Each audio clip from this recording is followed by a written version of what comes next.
എന്നത്തെയും പോലെ ഇന്ന് രാവിലെ ഞാൻ റെഡിയായി ഇറങ്ങി. ഇന്ന് ഷോപ്പിലോട്ടല്ല കേട്ടോ, ഒരു ചേഞ്ച് ഉണ്ട്. ഇന്ന് എക്സ്പോ ഡേ ആണ്, വേറൊന്നുമല്ല. ഇന്ന് അങ്കമാലിയിൽ ഫാഷൻ എക്സ്പോയ്ക്ക് പോവാണ്. പത്തനംതിട്ടയിൽ നിന്ന് ഞാൻ മൂവാറ്റുപുഴ വഴിയാണ് അങ്കമാലിക്ക് പോയത്. ബ്ലോക്കിലൊക്കെ കിടന്ന് ഞാൻ അവിടെ ചെന്നപ്പോഴേക്കും ഉച്ചയായി. പാർക്കിംഗ് ഒക്കെ ഫില്ലായിരുന്നു. അങ്ങനെ ഒരുവിധം ഒരു പാർക്കിംഗ് ഏരിയ ഒക്കെ കണ്ടുപിടിച്ച് വണ്ടി വിട്ട് രജിസ്ട്രേഷനും കഴിഞ്ഞ് ഞാൻ അകത്തേക്ക് കയറി. നല്ല തിരക്കാണ്. നമ്മൾ ഈ കാണുന്നത് പോലെ തന്നെയായിരുന്നു എല്ലാ കൗണ്ടറും.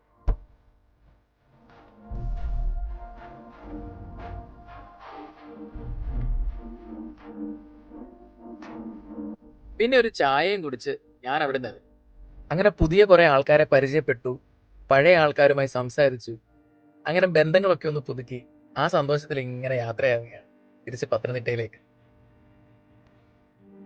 പിന്നെ ആ ഗീവവേയുടെ കാര്യം ആരും മറക്കണ്ട കേട്ടോ. ഇനിയും ചെയ്യാത്തവരുണ്ടെങ്കിൽ വേഗം ആ റീലിന്റെ താഴെ പോയി കമന്റും മെൻഷനും ഒക്കെ ചെയ്യേ. അപ്പോൾ ഓക്കെ, കൂടുതൽ വിശേഷങ്ങളുമായി അടുത്ത വീഡിയോയിൽ.